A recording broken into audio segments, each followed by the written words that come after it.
This morning I'd like to talk about, of course, the 40 years of energy policy history and what we've learned from that.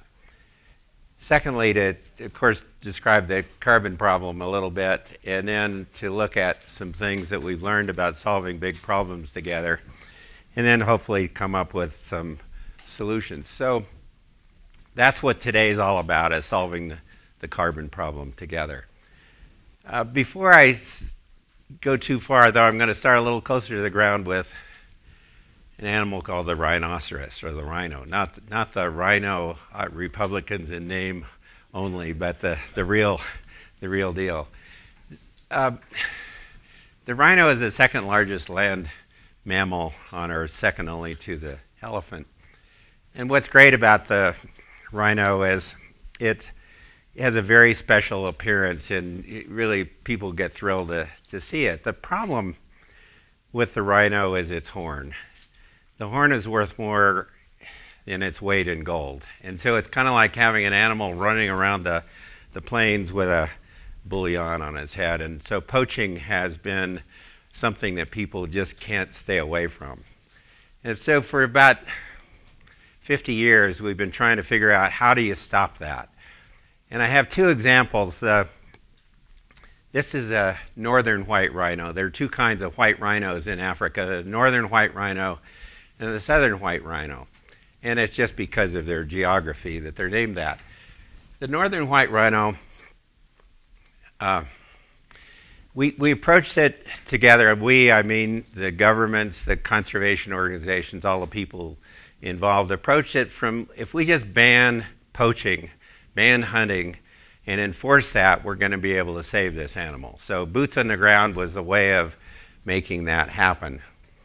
And the sad thing is, because of maybe bad government, maybe wars, it didn't work very well. And before long, we saw those numbers declining to the point that today there are only 7 left on the earth.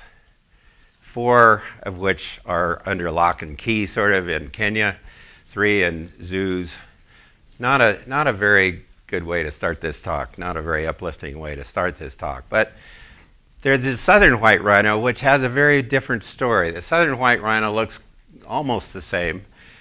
But in the case of South Africa and Namibia, they decided to try something else. They put some market incentives out there and tried to make the live rhino worth more than the dead rhino. And sure enough, with trophy hunts regulated as they are, changing the ownership rules so that people in private reserves could actually own rhinos and they could participate in sales and auctions, it kind of gave competition to the black market, which is where the poachers were getting all their money. The happy news is there's 20,000 of them. Just 50 years ago, they thought they were extinct. Then they found 200, and today there's 20,000. And that's pretty astonishing. And yet you look at the comparison and you say, well, both places tried the same thing. They tried ban and enforcement. But the difference was, in South Africa and Namibia, they put a market incentive in place, and the rhino was as valuable alive as it was dead. We'll come back to that in a minute, because I think it's a lesson worth learning about climate change. Another crisis was the energy crisis of 1973. And looking around the room, there are a few of you who remember those gas lines. You know, you won't hold up your hands. You know, the Middle East cut off the oil supply. We were in an energy crisis, and we didn't know quite what to do with it.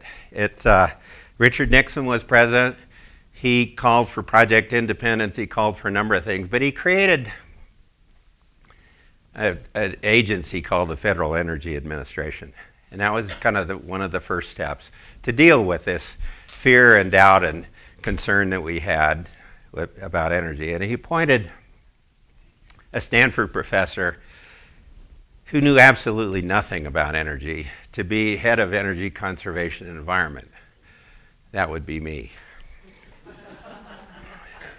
And I remember getting this appointment and thinking, gosh, I don't even know the difference between a BTU and a kilowatt hour. What am I going to do when I face confirmation in the Senate in a few weeks?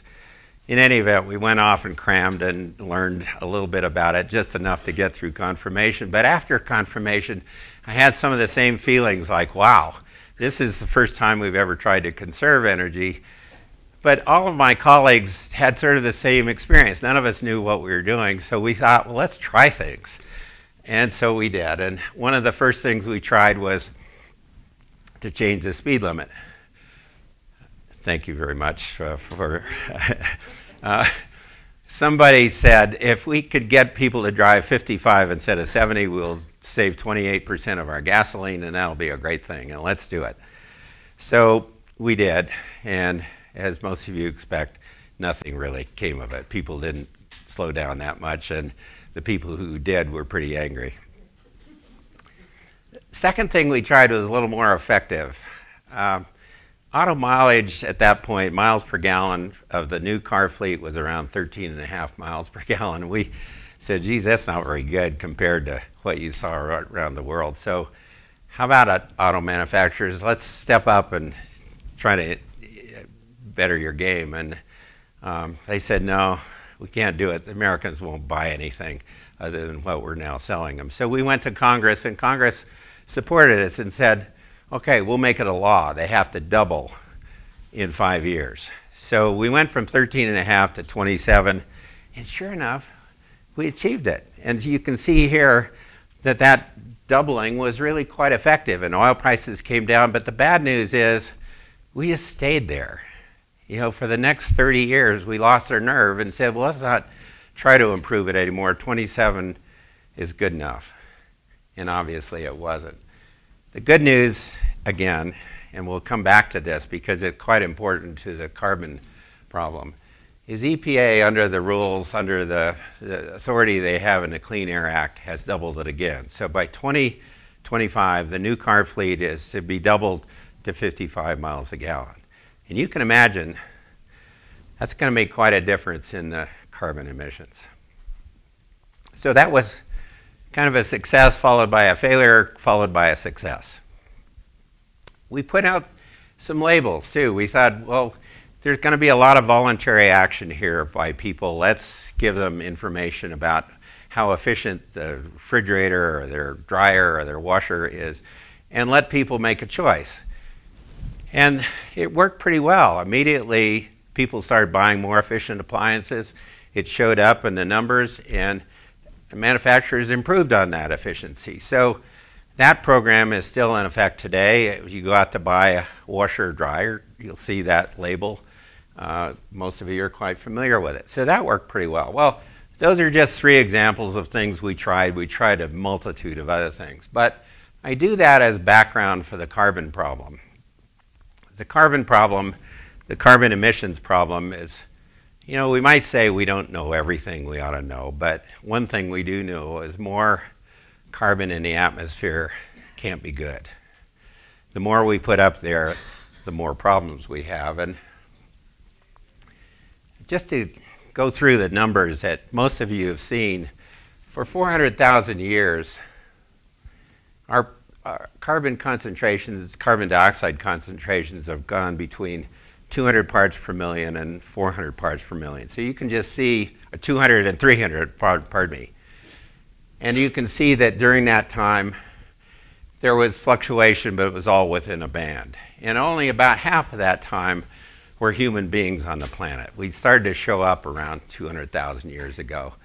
And it's not that we got through those very easily. There were ice ages and there were warming periods, but that's the human experience. Now, just concentrating on the last 1,000 years, you can see that we're in the upper level of that band until the Industrial Revolution, when the line starts straight up.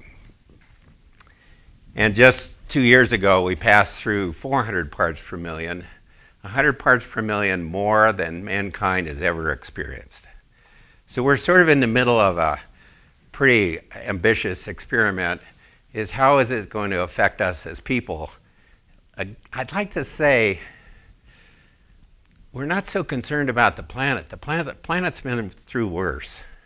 You know, before we came here, the planet went through more variations than that, but we're looking at people at this point, and it's not whether the planet will survive, it's whether we, as humanity, will survive.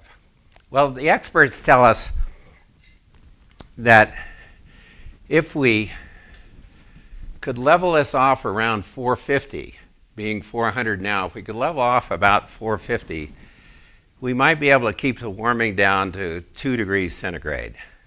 And that's become sort of the adopted goal that most experts, most scientists feel we should go after. So the challenge is how to turn that curve and level it off at 450. And you can see with the slope being what it is, that's a tall order. There are a lot of things we don't know, like what solutions would work best to try to turn that around, or what investments might be the most productive to reduce carbon emissions, or how long will they take? All of those things are things we're experimenting with, but we don't know exactly what the answers are, and finally we don't know how much it'll cost. But the one thing we do know is the cost of not doing something. The cost of inaction is likely to be several times more than the cost of action. So when we look at costs, we need to be able to weigh the cost of not doing something to the economy versus the cost of doing something now. So what stops us? Well, I guess you would say it's those doubts that we have as to whether it's real, it's, you know, do we really know what we should be doing about it, and how serious really is this? And so up to this point, it seems like we've been a little bit stuck. I think, as you'll see, we've probably done more than you think, but we'll come to that in a minute. But it reminds me a bit of the 70s when we were dealing with the energy crisis. You know, energy is scarce. We're running out. That was the prevailing feeling. The whole conversation was about, geez, we're running out of this stuff. And we were really worried about costs of energy just going through the roof. They're just continuing up, and prices that we couldn't manage. And thirdly, we were sort of worried. My job was to try to find a conservation program. I got a lot of pushback that conservation was sort of anti-American. You know, we don't do that in America. We grow stuff. So cutting back was kind of anti-American a bit. It was certainly thought to be contrary to economic growth. Well, guess what happened? None of those things turned out to be true. First of all, oil reserves, which we thought were going straight down, at the time of the crisis, we thought we had 31 years of supply based on the then current consumption. Today, we have 51 years of supply. So scarcity sort of doesn't seem to work out there. Probably that was price. Probably it was our worry. You know, maybe it was our concern and worry that we did more, and thanks to the oil and gas guys, who are a pretty creative lot, they did lots of things. The second surprise, almost to me, and it may be a surprise to you, is prices have been relatively stable. Sure enough, they started up fairly quickly after the embargo, but then look how they leveled off. And really over time, you would say, sure, there have been fluctuations, and we should be concerned about that, but it's nowhere near as bad as people seem to feel. And in fact, electricity, the most amazing thing, is electricity prices are actually lower in real terms today than they were in 1973. Now, I don't think all of you would have answered the quiz that way. At least I didn't until I looked at the data. And finally, on conservation, it's turned out to be immensely successful. We're using about half, almost half, the BTUs per unit of economic output as we were using in 1973. And of course, economic growth, as you see on the right side, has continued. So lightning bolt, truth. The fears and doubts and concerns we had about energy led us to try a bunch of things, most of which have been immensely successful. And you could say that energy crisis has literally been solved. It has been handled when you look at these data. Now we get to the carbon crisis. And the ice core there is just a way of saying we're getting reams of data. It's telling us just what that chart showed, what the historic concentrations of carbon dioxide and greenhouse gases have been. And the data are pretty clear, and certainly the scientists are pretty clear as to what that data means. But we have the same kind of doubts. For instance, a lot of people feel, yeah, this is a problem, but we just can't afford to tackle it. It's just too immense, too big for us to do. Or we're not really capable of fixing it. We're really committed to the path that we're on, and fixing it would be something that we're really not capable as a society of doing. And maybe the most intense feeling is not our fault. You know, that mankind didn't really create this problem. The emissions are really not that significant. Or that it's India or China's fault. You know, it's somebody else besides Americans that have caused this problem. Well, you've heard a lot of data about ice sheets melting and glaciers receding. Here are a couple of examples of what's going on that you may not be that aware of. This is a little island called Kiribati. It's in the South Pacific. 100,000 people on the island. I think the highest place on land is about 4 feet. The president of Kiribati just a few months ago said we may already be at the point of no return. To plan for the day when you no longer have a country is indeed painful, but I think we have to do that. There are probably 10,000 other islands in the same boat. The refugees that would come from islands being inundated with water because of the sea level rising is something that we think about, not that the island will be gone, because that's important, but it's more, what do you do with the people? Where do they go? Where do they live? And it's indeed a climate refugee problem. Another thing that you may have noticed is that temperatures, the record high temperatures, have been increasing steadily for the last 50 years. And currently we're about double what we were 50 years ago in terms of record heat. And the issue here is not that we're just a little more uncomfortable, it's that people are dying because of it. More people die from excess heat than all the other weather-related causes, including tornadoes and hurricanes. That's a human problem. Now, why do I get optimistic? Where do I come out being optimistic in the face of all of that? Well, I guess because I was born in a depression. You know, I sort of remember it was pretty bad then, and we seem to have made our way through it. And I sort of remember the World War II, and I even have recounted the energy crisis. A lot of the things that we thought were crises we have dealt with, and I think problem solving is sort of in our DNA. It's what we have fun with. I mean, I describe fun as being the most important thing in my life, and I look at it and it's problem solving. It's the fun of trying to get in the midst of something and figure it out. So I think that's what we have going for us. It's innate. And I want to give a couple of examples, one kind of small and one big. My company, at the time we were starting the company, thought coal was probably the cheapest way of providing electricity. And it was, indeed. We were in a competitive business. We were trying to prove that the generation of power ought to be competitive. So we were trying to find the cheapest way we could make electricity. And we were building a plant in Connecticut on the Thames River. And about that time, I was on the board of the World Resources Institute, and I became pretty convinced this climate thing was going to be an issue. If it wasn't then, it's certainly going to become. And so I went back to the company and I said, should we get out of the business? You know, should we do something else? Because this is serious. It's likely to lead to something. And went around the room and people gave suggestions. One woman said, well, let's plant trees. I said, well, that's kind of cool. What does that do? And learned about sequestration in trees. And she said, yeah, I think we could plant enough trees to offset all of our carbon emissions over the life of this planet. So I said, well, it's a great idea, Cheryl. How many trees? 52 million.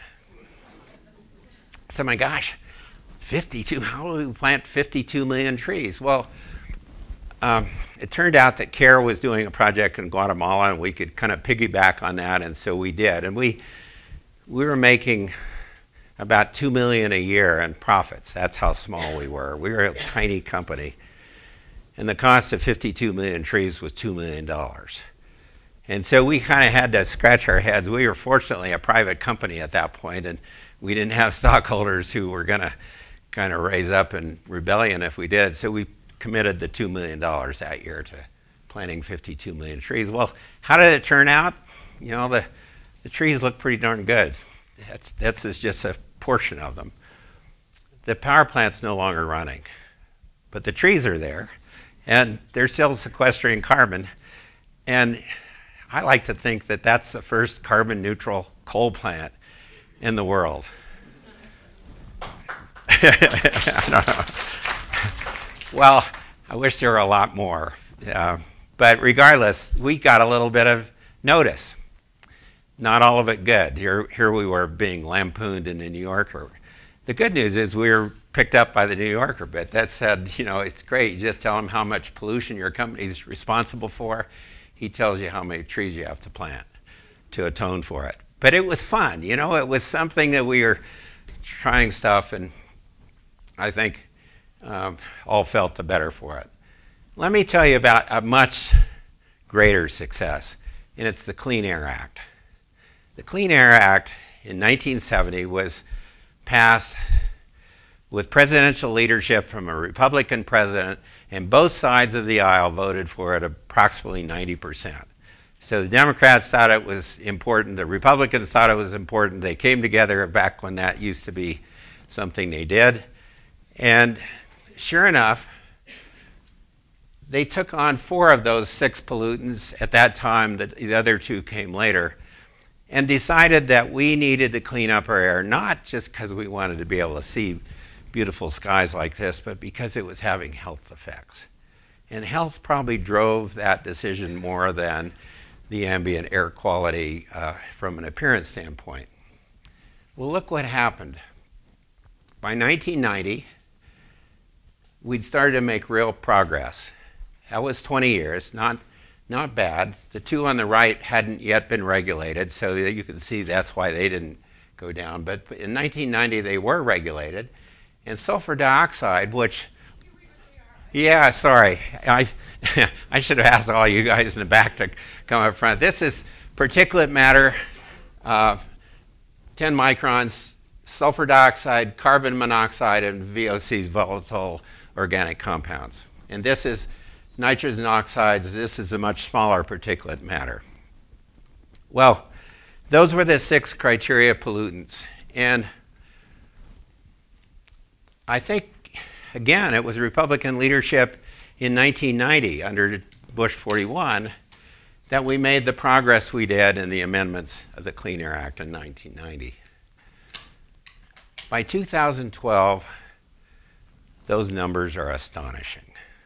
Here's sulfur dioxide, 82% down from where it was in absolute terms, and the economy has grown 3 to 3.5 times in real terms in that time. So we have economy going up, pollution going down, and all of the other pollutants are the same. To me, this is an American accomplishment. I mean, this is American triumph. And it's something we ought to celebrate as Americans. And it ought not to have any component of partisanship in it. It's something we did together. Well, just in the last few years, carbon has been added to that list. Carbon dioxide, thanks to the Supreme Court, who heard a case in Massachusetts about CO2 and told the EPA you have the right to call this a pollutant, and you have the right to regulate it. And guess what? Things have started to happen for the better. Some of you saw just a few weeks ago the EPA putting out the power plant rules for existing power plants. That was probably the hardest thing, but they did. And the good thing, I operated a lot of power plants, so you would think my first reaction would be, you can't do that to us. But in fact, it's just the opposite. I think the way they went about it created all sorts of flexibility for those of us in the business. They gave states and localities every opportunity to create their own solution. It wasn't prescriptive of all. In fact, the baseline for each state is different because they've made an assessment as to where people are getting their power in these various states. They also made it possible to collaborate. So if Ohio and Indiana and Kentucky wanted to come together as one region, they could do it. But most of all, to me, it asserted U.S. leadership, which has been lacking up to this point.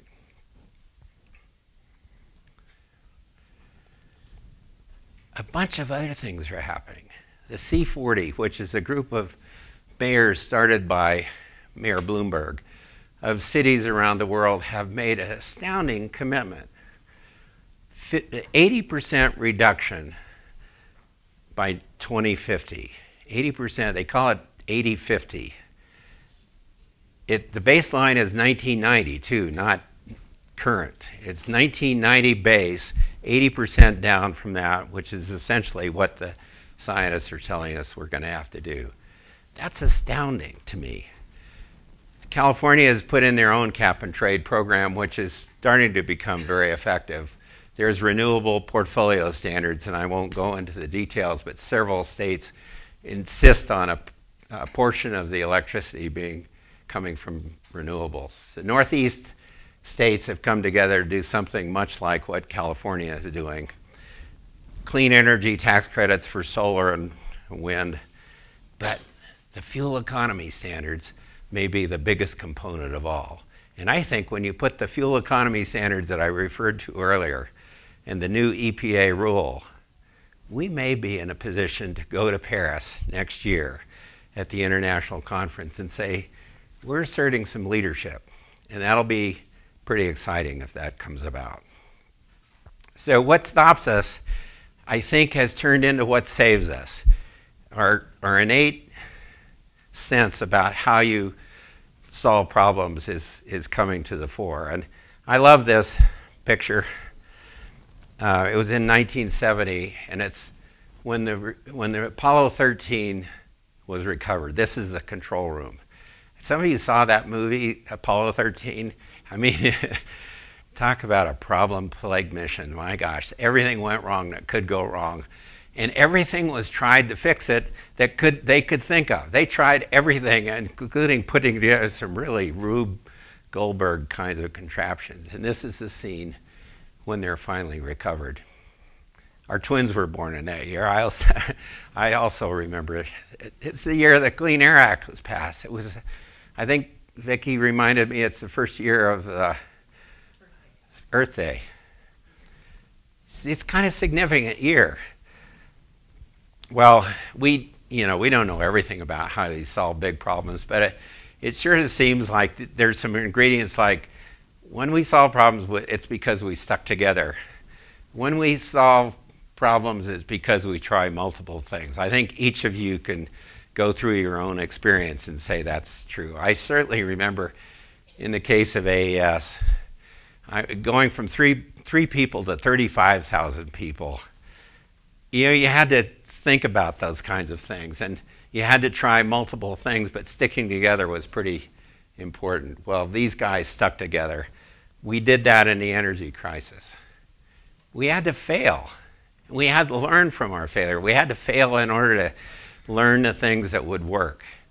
It was also an indication that we're trying things, but probably most important is to never give up.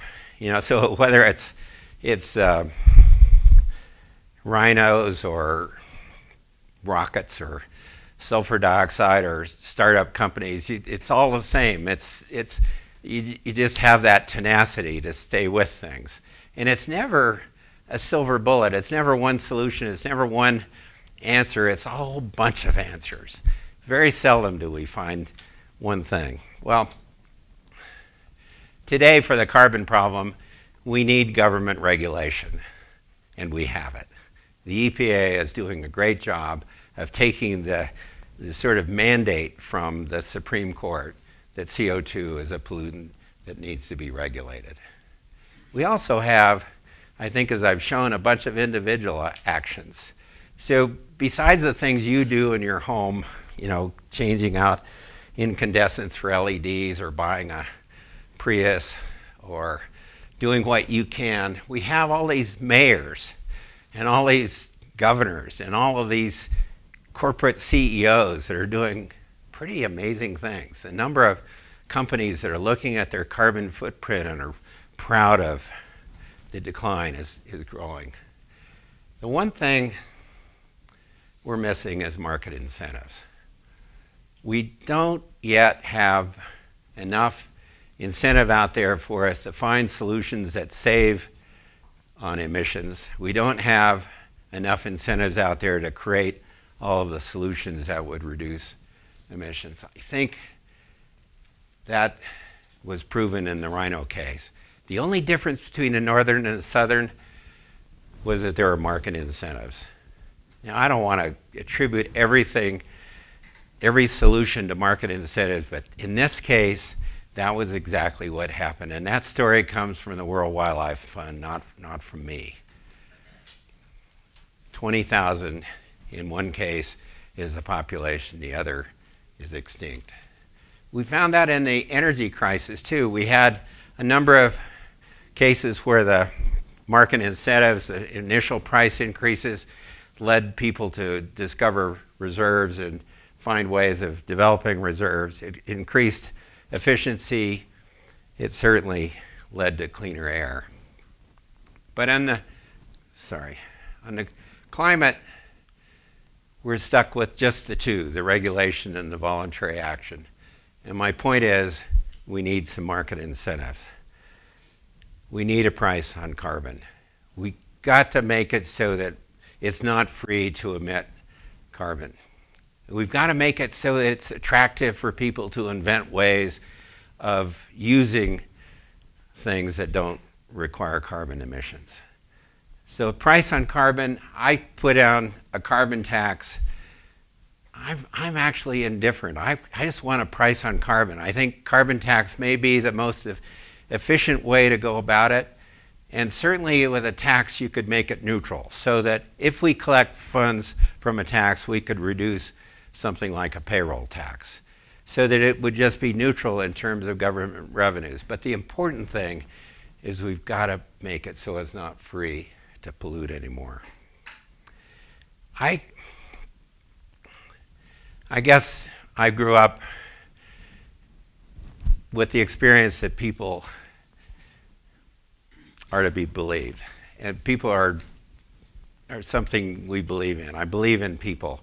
And I think I've seen enough in my experience to say that's true. The innate goodness of people or the inherent ability to create and invent and the commitment in most of us to make the world a better place. And you would put good people with a good incentive like a carbon tax and amazing things seem to happen. It leads to solutions.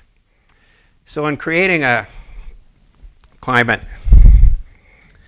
solution, it seems to me we do the things that we just went through. We need to try lots of things. We need to fail at some things. We need to stick together, and above all, we need to have the perseverance to stick with it.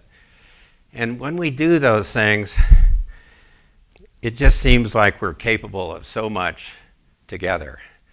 When you look at that scene of recovering the Apollo 13 astronauts, it's pretty symbolic. We didn't save that capsule except to save the astronauts. And it seems to me we're saving the planet to save ourselves. if you look at history, all of the things that I've mentioned are a drop in a bucket. If history just is complete with the things that have been tried that have succeeded, and each of you could add tens or hundreds of examples in your own lives. But if we could recover those astronauts, and we did, and if we can recover the rhino population, and we did, and if we can solve the energy crisis, and we did, and if we can clean up our air, and we did, we surely ought to find a solution to this problem. Thank you very much.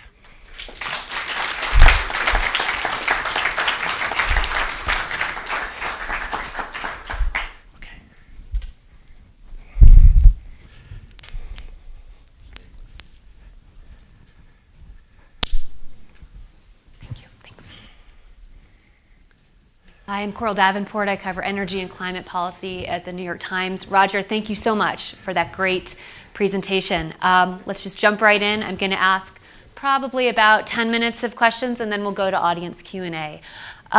Roger, you talked about the Clean Air Act, which has turned out to be, as you showed, one of the most powerful pieces of legislation ever passed. It really has been very effective in slashing levels of pollutants like soot, smog, ozone. But I have talked to a lot of experts on the Clean Air Act, including many of the original authors of the 1970 Clean Air Act and folks who worked on the 1990 revisions of the Clean Air Act, who say the Clean Air Act is a bad fit for carbon. You know, the pollutants that you talked about are what we kind of think of as traditional smokestack pollutants. You see them coming up out of the smokestack. They come, you know, we breathe them, or they come down in the form of acid rain. Carbon is really a different animal, and the authors of the Clean Air Act were not thinking about carbon when they wrote it. And they say, you know, it's not really the best tool. Can you talk about some of those complications? Yeah, I think that's a legitimate concern. I'm so proud of us for finding something that we could use. I don't think it's the best tool, but for the Supreme Court to give EPA the right to regulate carbon dioxide really opens the door to saying, let's do something.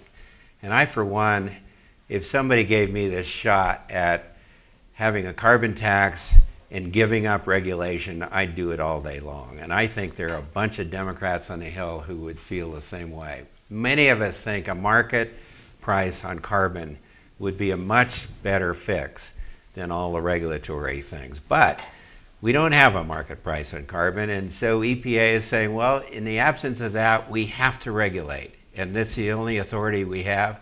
I think it's really terrific on cars. That's not a very It's a very effective tool on cars. It's a little harder on stationary sources, and I think meaning on power plants. On power plants and industrial facilities, anything that emits carbon. But at least the Supreme Court has just as short as 2 weeks ago said anything EPA is now regulating for SO2 and the other pollutants can be regulated for carbon. Now that came from Justice Scalia, not from Justice Breyer. It was pretty impressive, and I was there to hear that opinion. It was pretty clear that EPA has the right to regulate everything that is now regulated under the Clean Air Act. And if it's a imperfect tool, so be it. It's at least something, and we're on our way. Here's one of the problems. This is sort of one of the benefits, but also one of the problems with using the Clean Air Act to regulate carbon, which is that the analysts who've looked at President Obama's EPA power plant proposals say this is probably enough to get the U.S. to cut 17% of its 2005 peak level of emissions by 2020.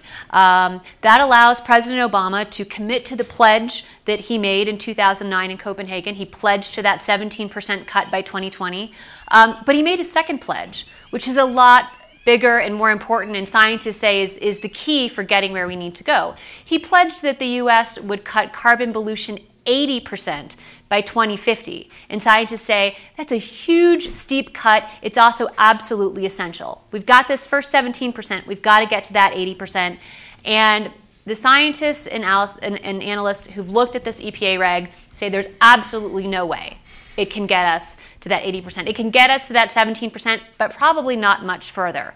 I mean, talk about that. They say, you know, this is basically a nice first step. It's not going to get us where we need to go. Well, as you rightly say, the Intergovernmental Panel on Climate Change says in order to get to that 450 concentration level, to level off at that, we have to have an 80% reduction by 2050.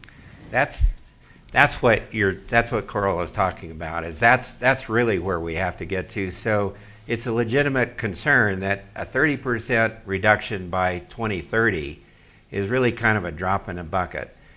You know, I guess I always look at the optimistic side as we're doing something. I'm so excited that we're doing something. Maybe we don't have it all in the works, but I just see those mayors out there committing to that program. I think it's just a matter of time until we get there, and it's gonna take a heck of a lot more than what we're currently doing. But I think you put the mileage standards with the power plant rules, which will gradually be expanded to industrial facilities, I think it's a great start. And once people start down that road, I think the momentum accelerates. So. You opened your talk by talking about your history in the Nixon administration. Obviously, you worked in a Republican administration. Today, you're singing the praises of EPA regulation. If you go on the Hill today, you will see that EPA and these regulations are target number one of the Republican Party. The Clean Air Act is talked about as an exemplar of government overregulation, government imposing itself on our lives. Senate Republican leader Mitch McConnell is already preparing a series of legislative proposals to undo these regulations as soon as they're finalized. Can you talk about your own experience as someone who worked in a Republican administration, you know, going and worked on these Clean Air Act proposals to where we are now, where the EPA and the Clean Air Act are viewed as anathema, as government overregulation, as job killers by the Republican Party? Yeah, that's a really hard question to ask, and it is the reason I'm a Democrat now. So it seemed like the Republicans had such a legacy here. I mean, this is something I can't imagine any American not being proud of, taking this on. The health effects, the air quality effects, is something I just can't imagine every American feeling so proud of, that we did this together and we started it as a bipartisan thing. For some reason, that legacy has been disowned. One of my favorite friends, the closest friend Vicki and I had, was Russell Train, who was the second administrator of the EPA. Russell Train was a giant of a man, and he was one of the reasons Nixon passed so much environmental legislation. The most environmental legislation of any president ever was under Richard Nixon. We watched Russell Train just sort of lose his faith in the party. He's still a Republican, but he died sadly a couple of years ago, but he just embodied that old republicanism of being proud of our country in a natural sense. And so I can't explain it. I don't know, you know, did we on the Democrat side make climate change one of those issues that was so partisan because it was advocated by Gore, or did it come out as something that was just not a Republican idea? I don't know. There are probably many of you who could answer that better than I, but I know at this point, if we're ever going to get a price on carbon, it's going to have to be a Republican idea. And fortunately, there are enough Republican economists who are starting to say, even if you don't believe in climate change, carbon tax is a great idea. That's what I want to ask you about. As you say, there are a number of very prominent Republican economists who embrace the idea of a carbon tax. Among them, Doug Holtz-Eakin, who was the advisor to John McCain's presidential campaign, Greg Mankiw, Harvard economist, advisor to Mitt Romney's presidential campaign, Art Laffer, senior economist in the Reagan administration, considered kind of a great wise man of the party, still really influencing and advising a lot of Republicans. Most recently, Hank Paulson, George W. Bush's Treasury Secretary, wrote a piece in the New York Times calling for a carbon tax. So we've got all of these Republican economists and economic thinkers openly calling for a carbon tax. There's a huge gap between these Republican economists and elected Republican lawmakers on the Hill, Republican campaigns, Republican strategists, whose job it is to get Republicans elected, who say, a carbon tax is an energy tax. A carbon tax raises fuel costs, puts Americans out of business, and most importantly, Republicans who embrace a carbon tax are going to lose their jobs. I mean, that's a real divide in these economists and these politicians. Talk about that. Talk about what happens there. Well, that's totally an accurate description. Fortunately, there's also some pundits starting to come around to this idea. So not too long ago in the, is it the American, what's this, American Standard? What's the Republican, pardon me? Yeah. So there was an article in there, it was sort of cynical, but it was a really strong argument for a carbon tax. And I thought, geez, this thing is run by Bill Kristol. Bill Kristol must have said that's okay, and I heard that Charles Krauthammer thought it was a pretty good idea, and maybe it's in the context of tax reform, but at least my hope is that they start to hear those things, that the Republicans start to see the opinion shifting. I saw the polls the other day, 67% of Americans approve or strongly approve the EPA proposal on existing power plants. 67%. Now, they didn't break it down by party, but there's got to be a lot of Republicans in there. So 67% starts to say, well, maybe there's something going on here. Maybe there's enough popular public opinion that it will shift this enough to make it happen. But it's a hope, and we're certainly investing our own money to try to find people who could develop this idea along Republican lines. Can you talk a little more specifically about what you're doing on that front? Well, you mentioned Doug Holtz-Eakin. We've certainly tried to support him a little bit to try to find a way to see if this could be developed. A fellow named Erwin Stelzer, who is one of my favorite friends, an Aspen resident, most of the time. He's probably as far to the right of anybody that I know, but he's spending the whole next year on developing a Republican proposal for a carbon tax. I'm pretty excited about that. In fact, he's the one who wrote it in the Weekly Standard. So maybe there's a kernel of this, and my dream is the Republicans finally come to the Democrats and say, look, we'll do a carbon tax if you back off on EPA regulation. It'll be a much more effective tool.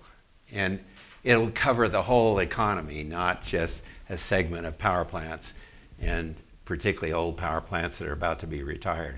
One last question, and then we'll go to audience Q&A. So if you've got questions, start preparing them. And then we've got a roving mic over here and a stand-up mic over here. You said something that really struck me in your talk. You said, as these levels of CO2 go up, the planet will be fine. And it's interesting because I think ever since that 1970 Earth Day, there's been this association of environmentalism with protecting the planet and also with the use of the word green.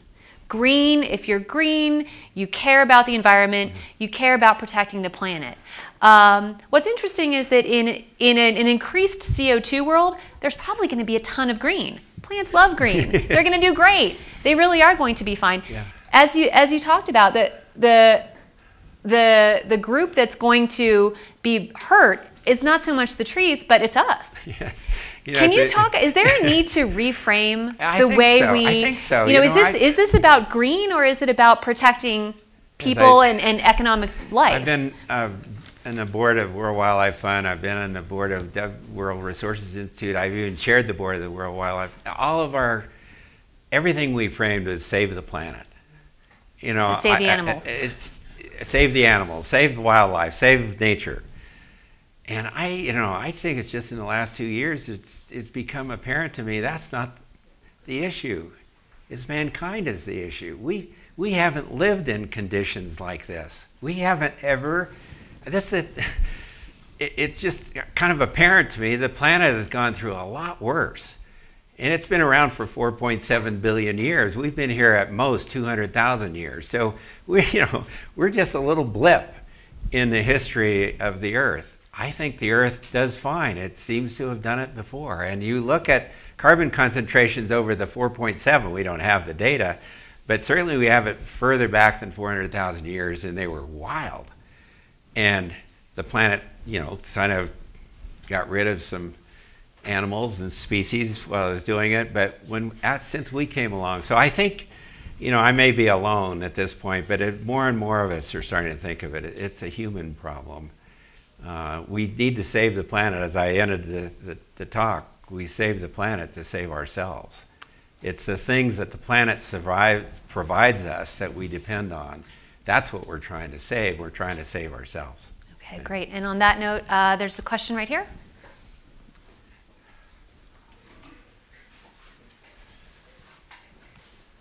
And if you want to line up at the mic too, then we can just stack the questions up. Thank you, Roger. I was at your last panel, at least the one with Tom Fanning, where we got into it again, but who was the president of Southern Company and against the carbon tax. I really think it's inevitable we're going to have a carbon tax. The question is, how do we accelerate to get there? And it seems to me, a revenue-neutral tax takes away the Republican argument that we're adding to the tax base. And I think you need to flesh out more than saying, well, maybe it's on the payroll tax, because let's face it, that helps a lot of people that maybe don't need help. I really think if you can frame it in, you're going to rebate it somehow to people below X $1,000 income or whatever. So as I said to Tom, Tom, look, you and I are going to pay more tax under a revenue neutral carbon tax, and the people that you're worried about, your employees, your customers that are earning less than $40,000, if they change their lifestyle, they're actually going to make money on this. So I'm passionately for this, and I just like to see a better response to this Republican idea. We can't raise taxes. You're not going to raise taxes if you define this right. And have you thought maybe more of fleshing it out better to make it more acceptable? There have been incredibly sophisticated analyses run as to what would be the most efficient way of rebating the tax. I think the best way is probably the way you talk about it, is just a straight rebate. Just let's not worry about making it perfect as to whether corporate tax or a payroll tax would be the best way to rebate it. But I am convinced that a revenue neutral, let's not use this as a way of solving the deficit problem. Let's use this as a way of solving the carbon problem. And therefore, I'm perfectly comfortable with a revenue neutral. And I couldn't understand Tom Fanning's argument, because it says Americans don't need more taxes, when I'm just saying you're replacing one with another. Because he can't hear. That's No. He's a great guy. There's a question back here. Thank you. Early on, you mentioned one of the issues of it being not our problem. So China and India, excuse me. I'm thinking that the composition of pollutants now is a lot different than it was in the 70s in terms of U.S. versus rest of the world. And so my question is, what are some market incentive suggestions you would have in terms of trying to get this if the rest of the world is a larger contributor to CO2 and other pollutants than they would have been decades ago, what are your market incentive-based suggestions for them? Are they the same as they are here? Yeah, I think they would be if I felt I had the right to tell them. I think the only right I feel strongly about is for us to lead. I mean, I think that's our obligation, is to lead, is to do something that says we're stepping out here you guys can solve it in whatever way you want. If you want to put a carbon tax, that's great. If you want to do cap and trade, if you want to regulate. But I do think we're seeing now the U.S. and China coming together more than ever before, because I think we're now in a position so that we could come together with them. And you know, the numbers are 27% of emissions are now from China, 14 are the U.S. That's changed just in the last few years. We used to be the biggest emitter. I don't have the Indian number, but so your point is a really good one. We're going to have to solve this globally. There are two things about carbon. One, it stays up there for hundreds of years. It's not like SO2 that dissipates. That's what makes it a more difficult. And the second is it's global. You know, all of the other pollutants we've dealt with have been sort of local. Maybe not as local as we thought, but that's the difference. And so it's got to be a global solution, but we've got to lead. And I think that's why I'm excited. Okay, we've got time for one more question. There's one here in the aisle. Oh, if you could wait for the... Yes. I was wondering, let's say conditions get really bad and heat levels rise. What tools are available to the world to, on an emergency basis, lower? You know, Coral and I were talking about that yesterday, and there are several things missing from my presentation. One is adaptation. Clearly, we've built in already a climate change, and there's nothing we can do about it. It's up there, and it's going to stay for centuries. So we've got to accompany what we're talking about to mitigate emissions by how are we going to adapt to the new world.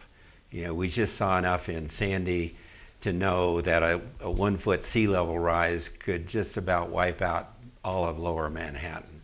It's got to be included. We now are going to have to spend as much time on adaptation and resilience as we do on mitigation. And Coral made the comment, environmentalists were kind of afraid to admit that, because if we admitted we had to adapt, we're kind of admitting defeat. I think now the data are so clear that we've already got a lot built in. I mean, there's a couple of other things that I left out. One is acidification of oceans. You know, just sometime when you're not doing anything, look that up. It is pretty scary, and it's a one-to-one relationship of more carbon gets sequestered in the ocean. It makes it more acidic, and that starts to affect shellfish. And you know, it's a pretty chaotic environment in the ocean, and I didn't mention that either. I know. I'm sorry we weren't able to get to that. I think we do need to wrap up. I know there's other panels going on. Thank you so much, Roger.